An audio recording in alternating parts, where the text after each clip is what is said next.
All right, I got my good friend Sean Tyler Foley. He is the best-selling author of The Power to Speak Naked. Sean, welcome to the show, brother. Oh, it's my joy and my pleasure to be here, Joel. And yeah, no, thanks for the plug of the book. I'm glad you've enjoyed it. It's got and I'm going to hold it up for anybody that's watching on video. It's got an amazing cover. My 5-year-old son walked up. He goes, how come you can't see this guy's butt? Anyways, for anybody that's listening on audio, go get the book, The Power to Speak Naked. Amazing stuff.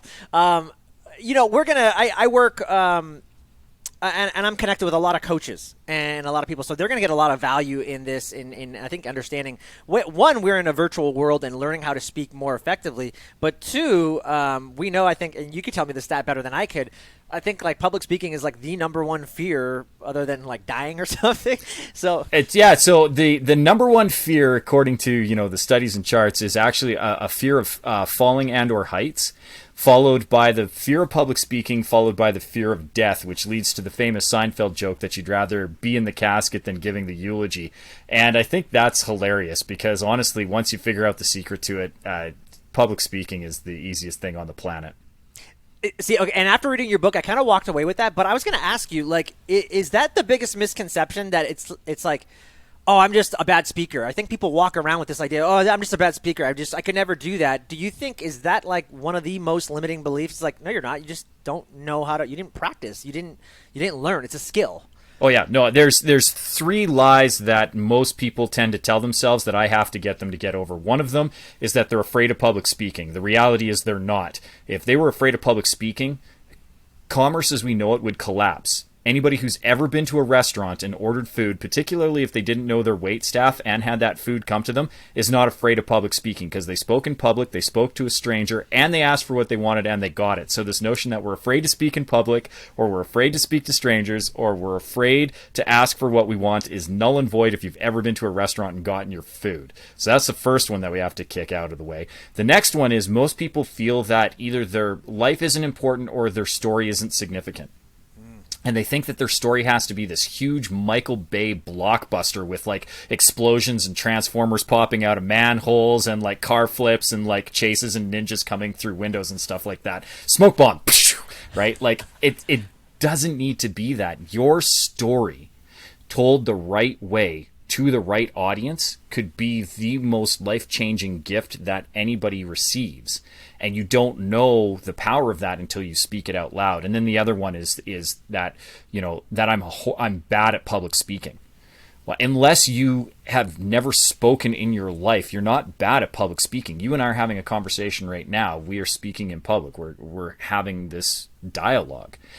So people are not bad at public speaking. They're just uncomfortable when the attention is on them. And that's what the real fear is. The fear is not the fear of public speaking. The fear is of public judgment. If I say this thing, it will be construed one way or misunderstood this way, or my story isn't important, my life is insignificant. Look at all these other people who've done all these bigger, better, greater, faster, stronger things than me.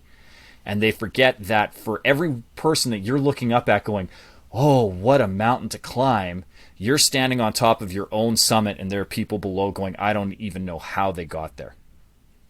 I love that. I remember when I first got started out in my own coaching business and launching my own business. I remember just reading other books and reading other stories. And one of the books that's coming to my mind is Hal Elrod, who is founder of the Miracle Morning. And I remember just thinking, I'm like, gosh, like, why can't I get in a near death-defying accident? Then I would have a story. Then I would have a book. Then I could finally talk to people, and they might listen. But I love that you said that. Like, we all have a story that makes us unique, and I think if you just understand how to pitch it, and pitching is probably a bad word, but just understanding your uniqueness, then you can really tell the story.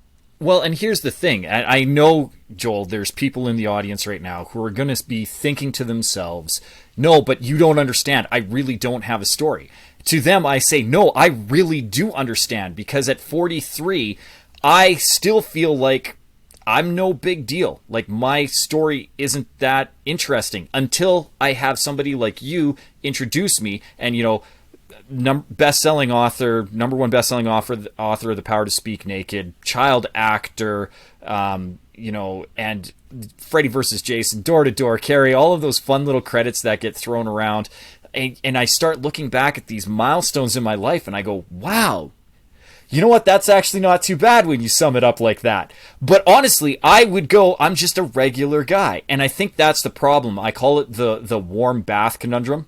Have you ever gotten into like a hot tub or a warm bath and you sit there and the water is warm, but your body becomes so acclimatized to it that you're like, this is freezing. You keep trying to put more hot water in, and all you need to do is stand up out of the tub for a second.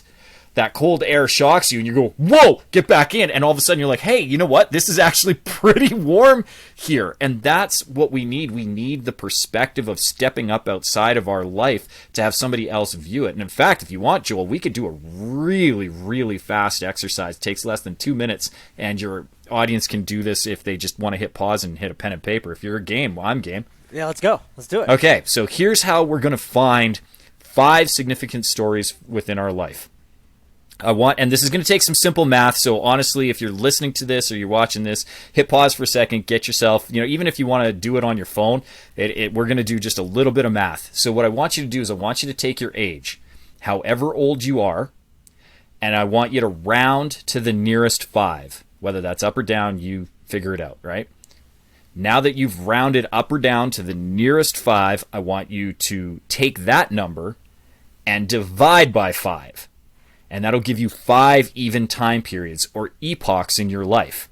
And now I know, Joel, because you're a coach to coaches, I know that there are some A-type personalities out there who are like, no, that is not correct because I've got these extra little bits and there's no decimal places and I need the decimal places.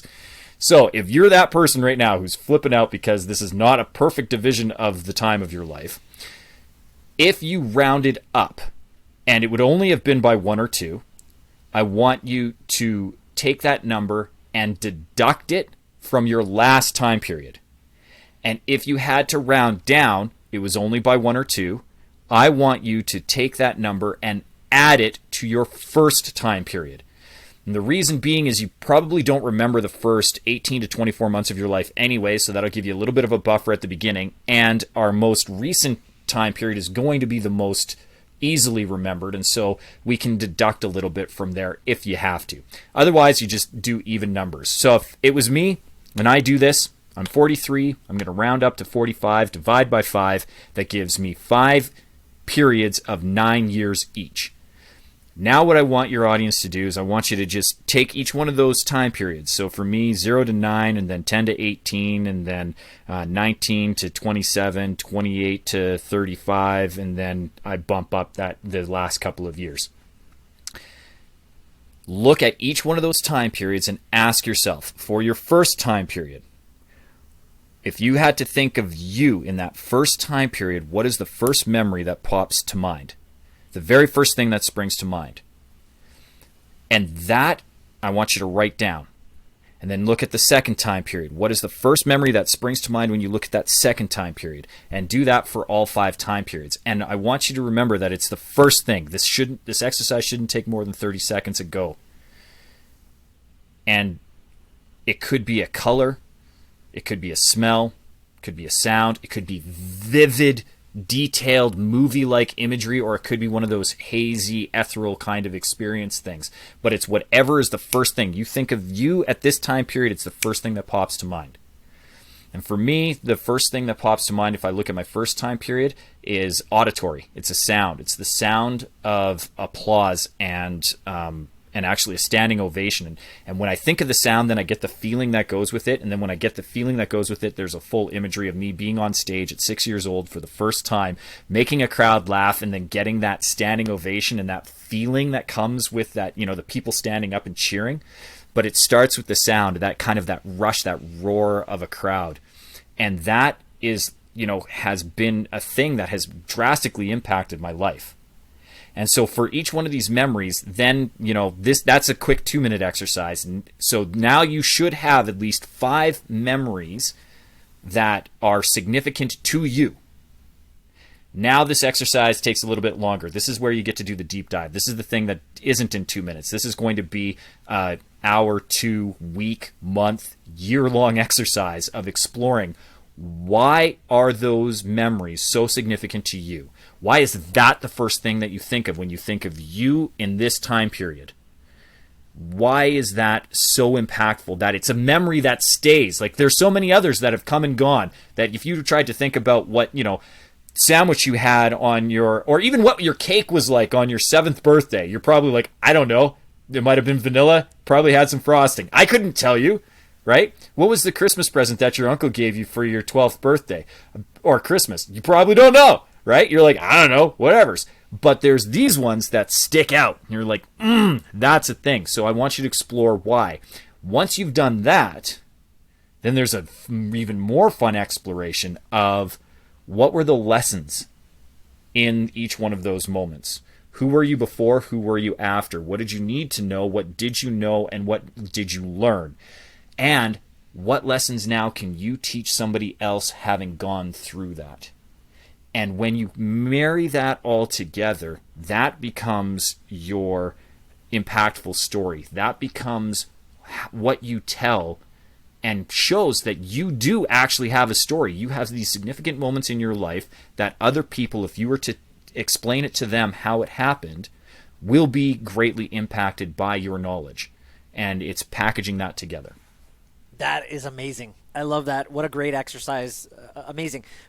Really quick, I want to Tarantino this, Tyler. Can we go back? Because we didn't even really get into your a little bit your history and how you got here and your story, because I don't think, and like you said, you're a childhood actor, so it's like, oh, of course you naturally know how to speak, but you didn't I don't think you ever thought like, oh yeah, I'm going to write a book on public speaking. And matter of fact, I'm going to be a speaker. That wasn't really your mission. So can you kind of talk about that? Your just the upbringing that you had, and then which led you to where you are now. Yeah, absolutely. So again, that first moment on stage, that's my first memory.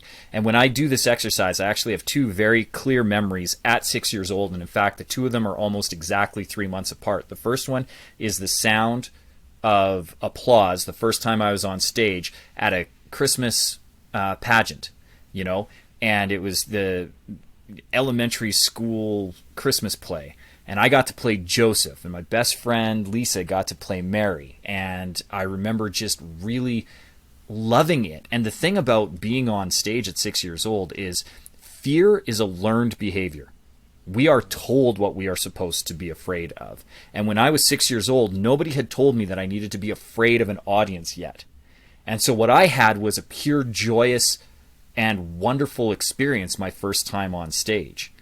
And then, and it was beautiful too, because my family was there, my dad was there, my mom was there. They were like, clapping and proud, and you could just see, like, it was a real moment for me.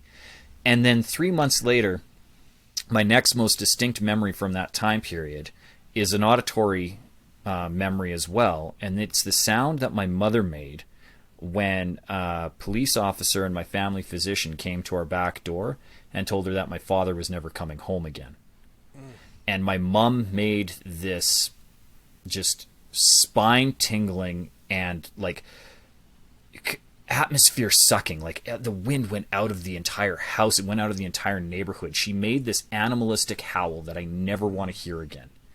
And between those 2 sounds, I've spent my entire life chasing one and my entire life avoiding one. And all of the decisions that I've made from then till now have been based on one of those 2 primary drivers. How do I hear more of this, and how do I never hear this again? And so when my father passed away, my mom, I was 6, so I had a really hard time processing grief and emotion and the finality of death and what it meant that my father was gone. Like, that was a really hard thing at 6 to understand. And so I didn't really outwardly grieve because I didn't really understand. I just didn't comprehend it, and it was a really hard thing emotionally to take in.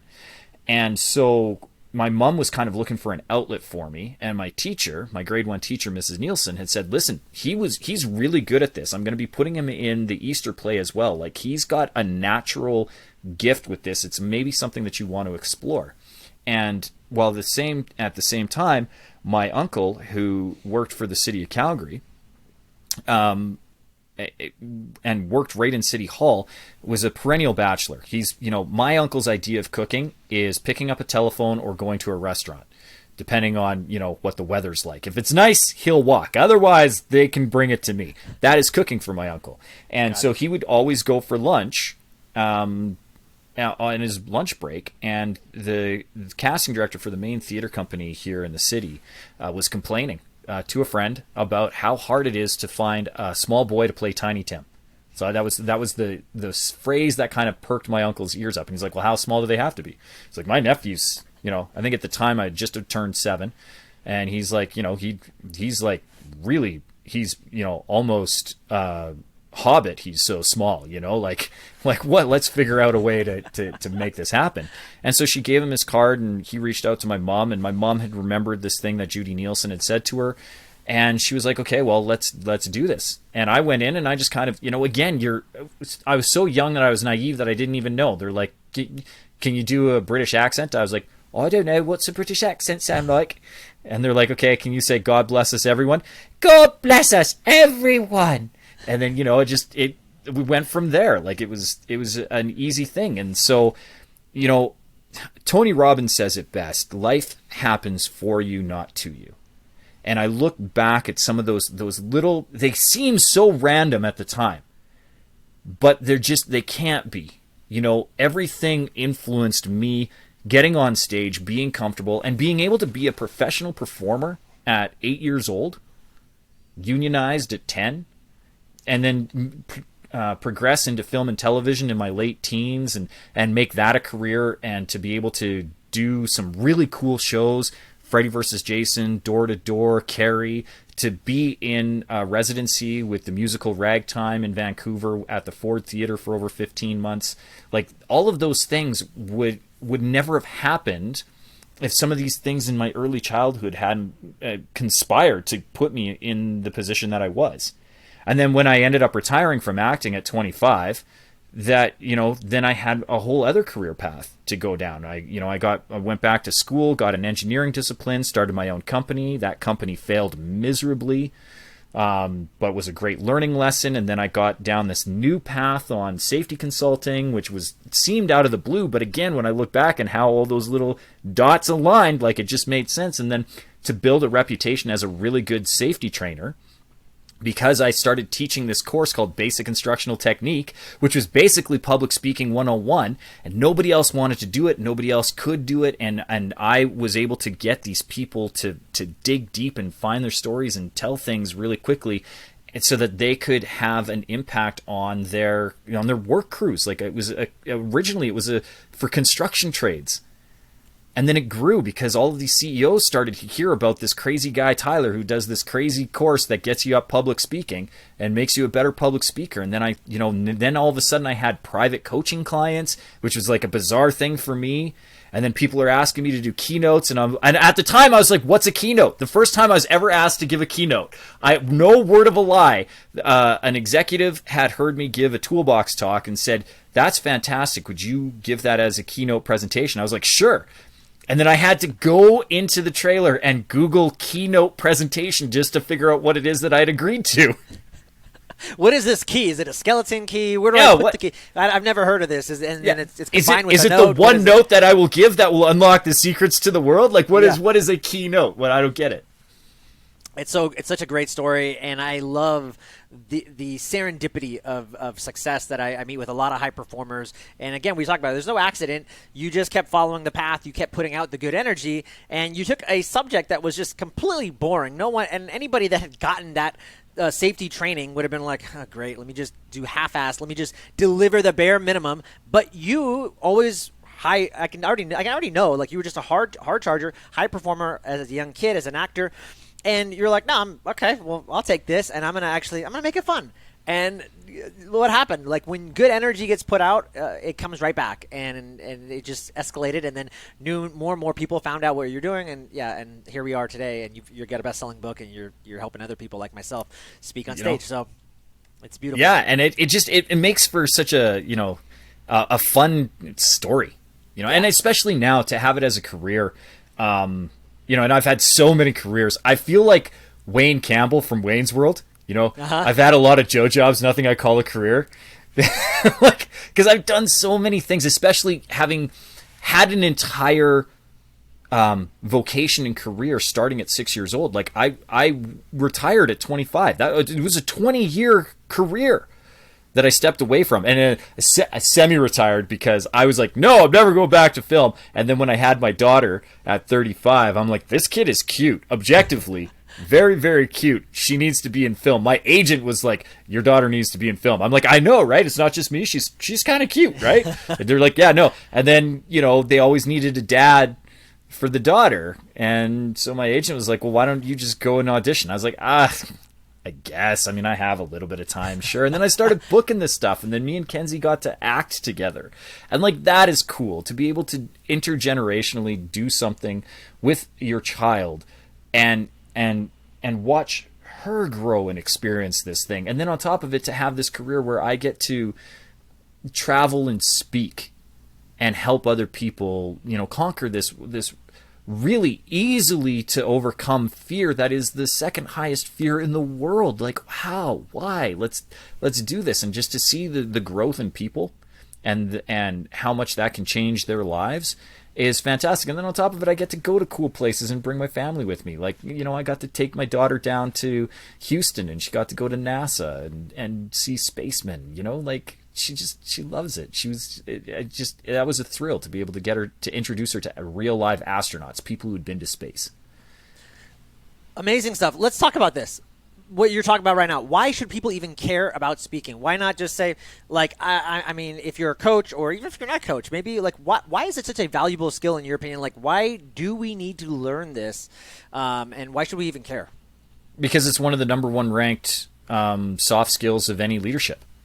If you can't communicate your vision, your values, your commitments, nobody's going to follow you.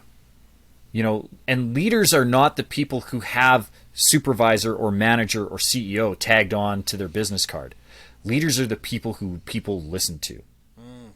And, and it was one of the first things that I started teaching in safety training. I'm like, your leaders are the ones that people are looking up to. So make sure that their messaging within your organization and your corporate structure, make sure that the people that people are listening to are saying the things you want them to.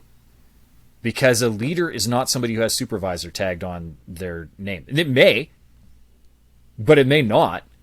And we all know that it's the people who have the ability to communicate their thoughts effectively and get people to agree with them that are leaders. And if you want to be a leader of people, you need to master the skill of communication. And the main part of that is actually effectively being able to use your words and not be terrified to stand in your own power, to stand in your own authority and say, this is how I feel and this is why. And until you have the ability to do that, you'll never be able to lead people. That's so true. I had a past life as a police officer, and I can tell you, just the last chief of police at a major metropolitan city was a terrible public speaker. He was bumbling, and he didn't seem confident. And you're 100% right. Me as just a human being, I'm like, I'm tuning out. Like, You're not leading me. And here's the other shocker thing. I'm decent at public speaking. Like, I've had a job as a salesman when I was 18 years old, and I got me to learn a lot of the skills you're talking about. And so when I evaluate someone like him, I'm like, you're the chief of police, man. Act like it. I know I can talk better than you, and that's a shame. Like, so you're 100% right. You're right, man. I love that. Well, and I've made a career out of those people. Yeah. Because a lot of times there's a few who are just blind to it. They're like, what do you mean I'm a bad public speaker? You're like, you read this book. Here you go. This is my gift to you. Take that. But most people recognize that it's a skill that they can work on. And I've had the joy and the privilege of being around incredible orators most of my life. And even my Uncle Brian is probably one of the best public speakers I've ever met in my life. And a lot of what I do, or when I started out, I was emulating a lot of the things that he did. And I really had to pick it apart. Why do I feel that he is good and this other person is bad? Like, objectively, what makes that determination?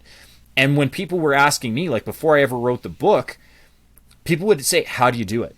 And I'd be like, how do you do what? And they're like, just get up and talk. I'm like, How do you put on your shoes? It's like we talk every day. I'm just doing it at the front of the room instead of the back of the room. Why does geography make a difference in your ability to deliver your message? I don't understand it. And so I really had to reverse engineer this skill set that I had developed over, at the time, 30 years. And it really came down to, the first thing was that I didn't have a fear of public speaking. And as you had pointed out, the people who are really competent in it, they may not even have the best message. But if they say their message with authority, people will glob onto it. And I can prove this. I can prove this too, because I know for a fact that I'm going to say 4 words, and your audience will have an instant reaction to it. Instant reaction. 4 words. That's it. Instant reaction. Some of them are going to be like, yeah! And some are going to be like, oh, God. But it will not be neutral. Are you ready? I'm ready. Make America great again. Wow. I thought you were going to say, I have a dream. Okay. Blew my mind. So, I have a dream is not quite as polarizing. Yeah. But Make America Great Again is. But I have a dream is another really powerful example of it. You know exactly who said it. You know exactly when. You know exactly what it means. And you know exactly what it stands for. Mm-hmm. Both of those are people who had absolutely no problem standing in their authority and saying the thing that they believe. Whether you believe it or not, other people do, and they follow them. And I don't have to say either one of those gentlemen's names, and we all know exactly who I'm talking about. Yeah. And that's when you really have stepped into your authority. When you can, I will use his name, Sir Donald J. Trump is in my estimation, as a public speaker, as somebody who does this as a profession, really not that good. But he does it with absolute confidence, bravado, and authority. And if you read a transcription of any of his speeches, you'd be like, this man is an idiot. But if you listen to him, you're like, wow, hey, way to go. Because he just doesn't care. And that's what people need to get to. They need to get to a point where they're so confident in their messaging that they're speaking to the people who want to hear it, who need to hear it. And the rest of the people, that's not their audience. There are people on both sides of, whether you say, I have a dream or Make America Great Again. There are people on both sides of those arguments who are for and against on either side of that. And they have their reasons, but the people that they were speaking to in those moments, in that time, resonated with that message and needed to hear it. And that's really the key of standing in your power and understanding your own messaging so that it doesn't become an issue. You're like, no, this is who I am, this is what I believe, and this is how I back it up. So good. I want to talk, and I'm listening to you talk, and I'm just thinking, how can people take some steps right now? Because you're like, it's so easy, public speaking. It's just, you just speak, guys, whether you're in the back of the room or the front of the room. But I got to tell you, it is more than that. And you know that because here's the thing. You were a childhood actor. Naturally, I'd say there's a lot of natural talents and natural gifts. You even said in the book, you said, I didn't even memorize lines. Like, why? However, you said it came back to bite you because there was another childhood actor, I believe, or maybe it was when you got into your teens, I don't know. But that guy did. He prepared. He planned. He was ready. And you said that was the difference between being good and being great. And he went on and got more roles and became a famous actor. And you were a good actor, but you didn't become the famous actor. And it's fine. We're talking now, and you're doing amazing things in a different way. But I want you to talk almost about that preparation because when I walked away from your book, I said, whoa, I'm a decent public speaker, but you already increased my game dramatically, just the things I was thinking about. And I'm thinking about like you have a pre-routine, you have meditation, visualization, like what, you don't just hop on the stage and wing it? At this point, I do and I don't. I have done my content for so long that I know it cold. Yeah. So it becomes jazz with a lot of improvisation. And if somebody wants to scat over here, I'm like, okay, let's do this, hip cat. Let's do this. Yeah. Let's find the swing. Let's find the beat. Why not? Yeah.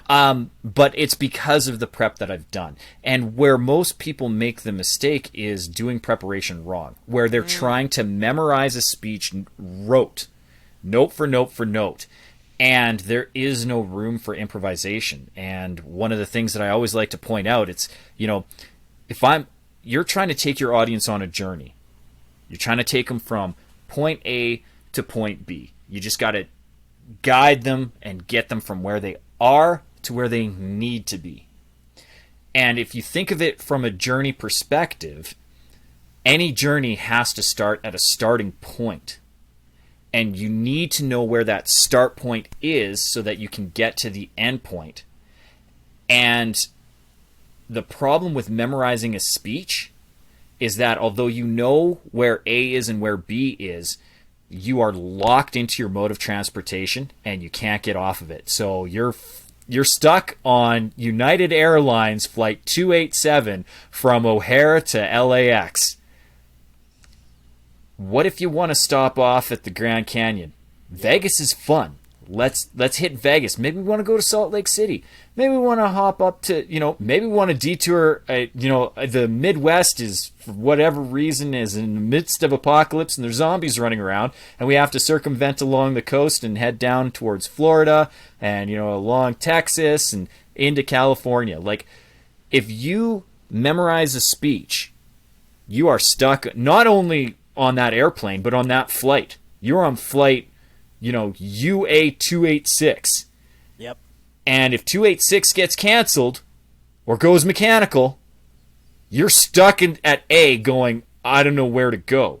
Where if you memorize points, key points along the way, the way markers. So we're starting in Chicago, we got to get to LA. We know that we may need to do a bathroom break, and we might want to stop for some food. And hey, may even see the Grand Canyon if we have time, right? It's a road trip, Joel. We're going on it. If we have time, we're going to hit Vegas. We're going to hit the Grand Canyon. We may even stop in Colorado and catch a game, right? Like, who knows? Basketball, hockey, football. We do all three if we can, if we time it right. And that is that freedom of knowing what the waypoints are within your message. So if you're given maybe only 5 minutes to speak, you're like, okay, ladies and gentlemen, this is our nonstop flight from Chicago to LA. If you're given an hour, you're like, ladies and gentlemen, this is our nice leisurely train ride from Chicago to LA. And if you're given like a day, you're like, ladies and gentlemen, welcome to the grand tour of the United States. Our final destination will be LA with stops in Denver, Salt Lake City, Las Vegas, and maybe even Austin, Texas if we have the time. And that allows you to go on this beautiful journey. And so where most people spend all of their time trying to memorize A, B, C, D, E, F, G, H, I, J, K, L, M, N, O, P, Q, R, S, T, U, V, W, X, Y, and Z, because the audience is American. Z if the audience is Canadian. Yeah. They're trying to get that sequence down, where if they forget C, A, B, D, yeah, then they have no way to recover. And that all that time to try and memorize all that amount of information could be better spent on this is getting to know your audience. Like, what does the audience need? Because that's the other thing too. Memorizing all that stuff is super selfish. It may not even be what your audience needs to hear. So speak from the heart. If you are truly connected with your audience, the words will come. Yeah. So spending time, first of all, knowing you so that you can feel when you're connected, then knowing your audience so that you know how to connect with them, and then recognizing that you are the authority, right? You wouldn't have that opportunity to speak in front of these people if you weren't the authority. We don't ask second best to speak. We ask the best. And if you have that platform, you are the best person at that moment to give that message. So use that power. The audience I've never been to ever, and Joel, correct me if I'm wrong. You can. This is your opportunity to tell me right now. I have never gone to any presentation, whether that is on stage, in an auditorium, in a boardroom, in a conference hall, even going to like entertainment, going to a movie theater or a live theater presentation. I have never sat in a seat prior to something beginning and thought to myself, man, I hope this sucks. I hope this podcast is the worst one ever. I hope whoever Joel brings on to this episode is awful. Like, nobody ever thinks that. At worst, we're passively indifferent, right? If we have been voluntold that we have to go to this board meeting and hear Q3 sales statistics from Joe Blow, you're like, okay, well, God, I hope Joe makes it interesting because last one's was awful. Yeah. Right? Yeah. That's your only goal, to leave your audience better than you found them. They're already hoping that you do that. So you are the authority and the audience is on your side. There is no reason to fear them. And that's the other thing, this fear of public judgment, where people are so concerned that, what if they hate me? What if I screw up? What if they don't like me? What if I don't know things? What if they find out that I'm a fraud? I shouldn't be delivering this. XYZ knows more about it, and these guys did this way better, and this group of people have done it so much more successful than my. Why am I being so selfish that it's such an ego-driven thing? And if you focus on your audience, it's impossible to focus on you. Right? So make your audience the center of attention. Leave them better than you found them. And I'm telling you, when you do that, speaking is really easy. It's really, really easy. Yeah. Okay. I want to ask, and then in the book you go into this term you call pissing on the venue, which I thought was so good. Go out and read the book, learn about what that means and how you really command. I mean, that to me was, I would absolutely implement that in every speech I ever do moving forward because it makes so much sense. I want to talk to you now some selfish questions because I want to get on the stage and I want to do some speaking, but I don't know how. Like, who do I contact? Like, are there organizations, or I get pitched now all the time, and I just told you offline before we jumped on, I said, hey, this expo contacted me and said, Joel, we'd love for you to speak. It's only going to cost you $3,500. And I asked you, I was like, was that a good deal? And you're like, well, it could be, but I also know there's a lot of speakers that get paid to speak. So, if you're someone just starting out, you're a coach, you're a consultant or whatever, I don't know, you just like to speak. What is some of the steps that we can start taking to get there? Well, the first thing is to recognize that speaking opportunities are everywhere. It's actually why I created my private Facebook group, Endless Stages, because it is literally limitless the amount of places that you can speak. Podcasts, it's one of the largest growing industries in the world right now. It just escalating. There's so much need for content that you could. I know this for a fact. You could if you wanted record 5 to 6 podcasts a day, and I know because when I was promoting the launch of the book, I was on over 350 podcasts last year. Like, it is so easy to find these opportunities if you want to. And the great thing is again, you want to be confident in something, you get competent in something. Confidence comes from competence. And the only way to get competence is through repetition. In fact, there's a legal definition for competence from Health and Safety. Adequately qualified, suitably trained with sufficient experience to perform the task with minimal or no supervision. You are adequately qualified if you can move your mouth and have sounds come out. Like, that qualifies you. You have lived a life. We've already discovered you have at least 5 stories, if not more, that you could tell if you needed to. And if you do the exploration of it, there's messaging behind it. Les Brown says it famously, you never make a point without a story, and you never tell a story without a point. So once you understand why your stories are important, you can tailor the message to make a point with those stories. So you have the ability to speak, so you are adequately qualified. Suitably trained, that's everywhere. Whether it's, grabbing a book like The Power to Speak Naked, hopping on one of my training courses, Drop the Mic is free for anybody who comes to our website. And then the Power to Speak Naked course is available as well for sale. Going to even Toastmasters or Carnegie or, something that like Brian Tracy puts on, or the great Les Brown, if you can, grab one of his. Like, he is so good at what he does and helping people be more confident taking the stage. So the training is out there. All you have to do is decide that you want to, find the one that resonates with you and go for it, right? Then it's that suitable experience to perform the task with minimal or no supervision. That's the hard part. Right? That's the question, Joel. How do I get on stage? Ask. I promise you, if you are still employed by an employer, they don't want to speak any more than you do. And who are the leaders? The ones who say, I will. So you want to be a leader, you start speaking up at, if you are on a board anywhere, if you are a charity volunteer or anything, they always need people to speak. So speak there. Ask the Chamber of Commerce. If you've got a really good message, chambers always, and they're everywhere too. So draw a circumference around your local area and within, I don't know, an 80 or 100 mile radius. You got to have probably, and I don't care where you are in America, you probably got 15 chambers of commerces within a 60-mile radius. That's an hour drive. Yeah. And just start saying, hey, would this be something that would be interesting to your membership? You might not get paid for it, but you're not forking over the $3,500. And if you're at a point where people are starting to reach out to you and they're like, hey, Joel, I love your message. Do you want to come speak at this leadership event? It'll only cost you $3,500. As we had spoken about offline, start to do that metric. What's the ROI? How many attendees are there? Because I can tell you, if there's only 100 people that are in that room, I'm probably not going to spend $3,500 to go and speak in front of them. But if it's 2,000, $3,500 actually isn't that bad. Yeah. Because even if you, again, what are you offering? What are you selling? How are you able to monetize that? What is there video that comes along with that? Will they edit the video with that? What are you getting for $3,500?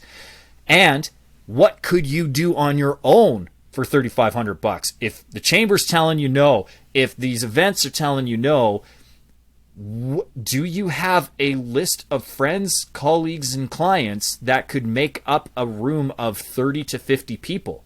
Because I can tell you, for $3,500, you could probably run 5 to 10 events. Wow.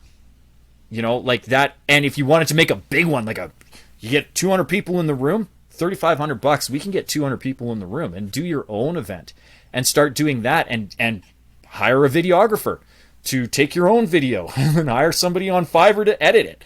And then you have a nice speaker reel. And you can throw that out to a couple of speaker bureaus and be like, hey, this is what I present. Do you need a speaker? And speaker bureaus are everywhere. Just type speaker bureau into a Google search. And you want to find other opportunities? Google is your friend. Run a Google search for key phrases, really good ones to look for. Call for presentations. Call for speakers, conferences in your area, and then if you want to get more niche, put in your topic. So for me, if I'm doing one, call for speakers, health and safety, call for speakers, leadership, call for speakers, communication, call for presentations, communication, all of these various permutations of those words, they're actually pretty endless. I could probably come up with 25 or 30 different combinations that will tweak the results. And then you just start looking, and if you find a whole bunch of ones that maybe the call for presentation, you're looking in June and they were asking for the call stopped in April. Don't go, guess I missed it. No, apply and say, did you have anybody back out? Do you need any last minute replacements? And will you be doing this conference again next year? Can I get on the wait list for next year? Can I be contacted when your call opens up for there? It's limitless. Almost like endless stages, Joel. Almost like the stages are endless. I mean, going back to the beginning of this, we said everyone's afraid to speak anyway. So there should be endless opportunities, right? If we actually look, if we ask and receive, I mean, it's there. So I love that you shared that. Yeah. I know we're wrapping up on the top of the hour, and I want to ask you a couple more questions. But before if we have some time, I'll jump into some final round questions. I wanted to ask you, and you have a part in the chapter in the book, and I want to know, what's a tip that the pros don't want us to know when it comes to public speaking? Yeah, the ninja secrets. It's not necessarily that the pros don't want you to know. it's the thing that is least communicated, that, the thing you're afraid to say is probably what your audience needs to hear. And authenticity is synonymous with self-awareness. I hate the word authentic. And I think it's a buzzword now, and I think so many people throw it around. And I think, honestly, I think it's become almost an excuse for bad behavior. Yeah. Yeah. And I am somebody who offline will swear like a trucker. And when I come on, people still get the authentic me. But I don't need to curse all over left, right, and center. Will I drop one every once in a while? Absolutely. But I always try to get the permission. I need to judge the audience first. But me censoring myself does not make me any less authentic. I think your audience can tell, Joel, this is who I am. Yeah. And I don't need to necessarily have the the uncensored Sean Tyler Foley mouth come through and everything and still deliver my authentic message. Authenticity is synonymous with self-awareness, because if you know who you are at your core, you can hone into the language that you use, and you can adapt it to the situation as necessary. And one of the things that made me such an effective safety consultant before I became a speaker coach and public speaker was the fact that I've had such a diverse career, and I've worked with so many levels of employees, that I can speak from the C-suite down to the floor and everywhere in between. I am comfortable because I know who I am and what I have done, and I'm not intimidated by the C-suite, and I'm also not intimidated by, the roughnecks on a drilling rig who could easily crush me and really don't respect me because I'm one of those other safety guys, right? Yeah. And I get it. I totally understand. And one of the first things that I will do to disarm that is, I'm not here and I'm not here. I am here. I don't need to be this or that. I am me. And my skill set says that I should be here because you have something to learn from me. And I want to give you that gift, and I want to have that understanding with you. So the real secret that most speakers, the ones that separate, the wheat from the chaff, the ones that cream rises to the top, right? Those echelon, those upper ones are the ones who are not afraid to know who they are at their core and then say it. These are my faults. These are the things that I've done. These are the mistakes that I've made, but this is what I've learned from it. And from here, this is where you can go. And it's really embracing the entirety of you, and not trying to be somebody else, and not trying to put on a facade, and not trying to pretend, I don't need to rent the Lamborghini for my next TikTok to get clients, right? Because I would never drive a Lamborghini because I live in rural Alberta, and between the gravel roads and the snow 8 months of the year, yeah. I would never be able to operate that machine. No. I am a Ram 1500 guy, and I'm a Ram 1500. I am, sport, if we want to be specific, because I won't drive a Ford and I won't drive a GM, and I appreciate the people who like them, but I'm my Dodge guy, right? And so I'm never to rent a Lamborghini and be like, balla, $10 million. Like, no, that is not me. That is not who I am. Yeah. If I'm going to authentically show up, I'm literally going to show up in my hoodie, my, nice cargo pants, and my truck. And am I comfortable in a suit? Absolutely. I love showing up in a suit. When I'm on stage, I'm still a 3-piece suit. And industry is moving away from that. And that's fine. But me, I like showing up in a suit. I like getting pretty. I like feeling pretty. I like feeling like, hey, you know what? This thing, I spent a whole bunch of money getting this damn thing tailored. I'm going to pull it out whenever I can. Looks good. And for me, it's a respect to the audience thing. Can I deliver in my hoodie? Yeah, when I'm in the comfort of my own home, having a good conversation with my buddy Joel. Yeah. But if I'm on stage in front of 2,000 people, I'm going to be in a suit because that is who I am. It's so good. And you mentioned, actually, just really quick, in your book, you talk about that. You say, hey, we talk about, I don't have a story to tell. Well, guess what? Everyone wants to show off and tell their story about the Lambo, or tell their story about I almost died. And you're like, you said, sometimes I'll just break the ice and come in and say, I am a middle-aged white male, middle class. I have no problems. Yes, that is me. Hi, hello. And people get a good laugh, and it's like, oh, finally, this guy's not trying to oversell me on something. And it's easy. So we all have a story, and it might be that. So that's great. Yeah, embrace who you are, and you will go as horrible as it and rhyming as it is. Embrace who you are, and you will go far. Like Yeah. it's how it is. Last but not, dude, I got so many more questions. I got to bring you back on for part 2, man. I swear. Okay, we'll end it because I know you got to run. But just tell everybody where they can find you, where they can connect with you, where they can learn more about you, besides going out and picking up the book, The Power to Speak Naked. Well, first of all, Joel, before they come and they hop on to my platform, they're already on your platform. So before they come to me, I would ask very humbly that they give you a 5-star review and write in the comments that it's not there for decoration. That little box that says comments, it can be filled out. So if they would take the time to fill it out and really be specific on what do they enjoy about your show. What is one of their favorite guests that they've had? What was a really good takeaway that they had, maybe from this show or maybe from another show? What is resonating with them that they're coming back time and time again? Because that'll do a couple of things.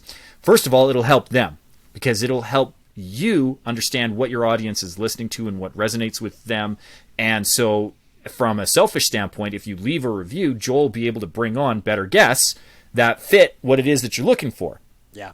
It's also going to help Joel grow his platform because the more reviews that he can get, the more the algorithm likes it, the more it's going to be served to other people who maybe haven't had the opportunity to hear some of the really cool things that Joel's doing. And in doing that, it's going to help me because then we get more visibility to Joel's show, which means people have a more likelihood of seeing this episode and listening to it and getting some of my content. So if you're willing to help all of us out, all of us in this little party, by giving Joel a 5-star review and leaving a comment below, then it would be my pleasure to have them come over to my website, SeanTylerFoley.com, which is probably going to be in the show notes. And if you come onto that, right on the top of the website, right on the main page, above the fold, is an invitation to join Endless Stages, which is my free Facebook group. If you come through the website instead of through Facebook, because Mark Zuckerberg is just going to give you the site, but if you come to my site, I will give you a free PDF download of The Power to Speak Naked, so you don't have to spend the $17.95 to get it. You just get the PDF.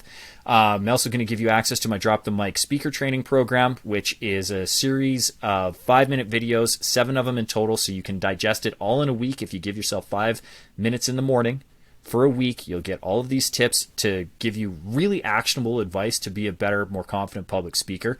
And if that doesn't wet your whistle, then you still have access to the free Facebook group where I go live every Tuesday at noon Pacific, 3 Eastern to give a Tuesday tip, and it comes from the group. What is resonating with the group that week?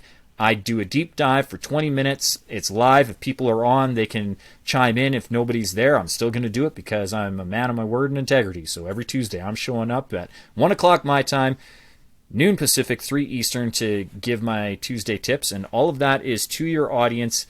But, Joel, only if they give you a 5-star review. No 5-star review, no gifts for you.